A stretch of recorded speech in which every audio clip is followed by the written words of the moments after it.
ශ්‍රී ලංකාවත් ඉන්දියාවත් අතර තිබෙන දිගු කාලීන ඓතිහාසික සබඳතාවයන් ඒ වගේම ඉන්දියාවත් ඉන්දියානු ජනතාවත් ශ්‍රී ලංකාව කෙරෙහි සහ ජනතාව කෙරෙහි දක්වන ලෙන්ගතුභාවය පිළිබඳවත් සංකේතයක් තමයි අද දින මේ නිවාස වැඩසටහන හරහා පෙන්වුම් කරන්නේ.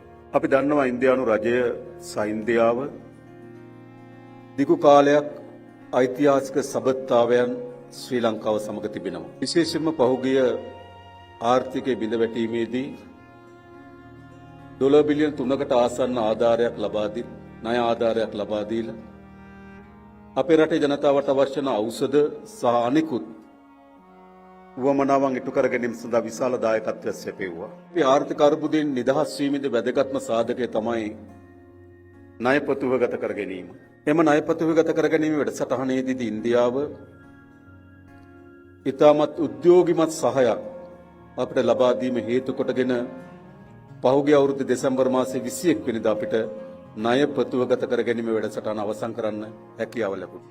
අපේ රටේ ආර්ථිකය ස්ථාවර කර ගැනීමත් ස්ථාවර කර ගැනීමෙන් පසුව ආර්ථික ඉදිරියට වර්ධනය කර ගැනීම සඳහා ඉන්දියානු රජයේ විසින් විශාල මූල්‍යම ආධාර ශ්‍රී ලංකා රජය වෙත ලබා දෙමින් තිබෙනවා. ඒක ඉතාමත් වැදගත් අපේ රටේ ආර්ථික ස්ථාවර කර ගැනීම සඳහා ඉදිරියට යන ගමනේදී ආගමික ස්ථාන සඳහා සූර්ය බල ව්‍යාපෘති ක්‍රියාත්මක කිරීම, සාමාන්‍ය ජනතාවගේ ජන ජීවිත නගා සිටුවීම සඳහා ක්‍රියාසිත කර්මාන්ත දියුණු කිරීම සඳහා සහාය දැක්වීම, ඒ වගේම මලයගම් ජනතාව සඳහා නිවාස ඉදි කර ගැනීම සඳහා සහාය දැක්වීම, විශේෂයෙන්ම අපේ අනුරාධපුර දුම්රිය මාර්ගය අපට ණය ආධාරයකට ලැබිලා තිබුණා දුම්රිය සංඥා පද්ධතිය. ඒ ණය මුදල මුළුමනින්ම ආධාරයක් බවට පත් කරන්න ඉන්දියානු අග්‍රාමාත්‍යතුමා මාගේ ඉන්දියානු සංචාරක එකඟතාවය පළ කරා.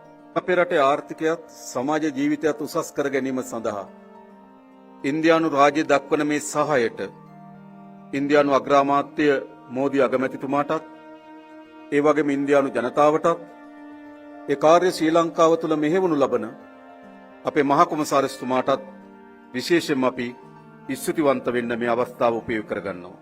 අප දන්නවා අපේ රට තුළ මේ මලයගම් ජන ප්‍රජාව ඉතාමත් සුවිශේෂී ජන ප්‍රජාවක්. අපේ ආර්ථිකයේ ඉතාමත් ප්‍රබලතම වැඩ කොටසක් මෙම ජනතාව විසින් ඉටු කරනවා. අවුරුදු 202කට ආසන්න කාලයක් මේ මහ පොළොවත් එක්ක හැප්පෙමින් මේ නිෂ්පාදනයන් සඳහා තමන්ගේ දායකත්වය ලබා දෙමින් සුවිශේෂී මෙහෙයක් ඉටු කරනවා.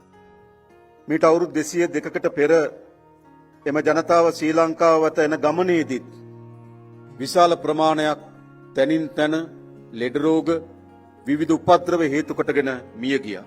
ඇත්ත ගත්තොත් මේ අවුරුදු 202ත් ඔවුන් මිය යමින් ජීවත් වෙනවා. ආණ්ඩුවක් හැටියට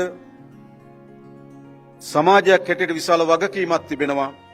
එම ජනතාවගේ මූලික වමනාවන් සහ ඔවුන්ට සැපවත් ජීවිතයක් ලබා දීමේ වගකීමක් අපට තිබෙනවා.